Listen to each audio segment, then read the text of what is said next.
আজকে ধনেপাতার চাটনি হবে।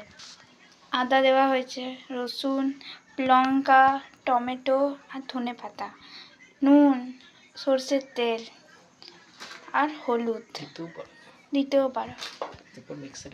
তারপর মিক্সারে এটা বেটে নিতে হবে।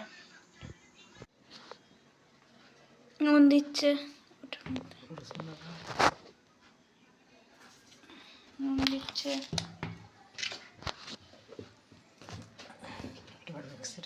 এবার মিক্সিতে বাটা হবে। এরকম বাটা হয়েছে।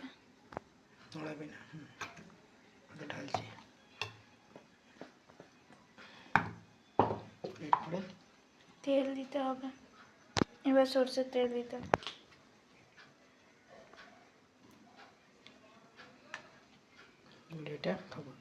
এবার এটা খাওয়া হবে।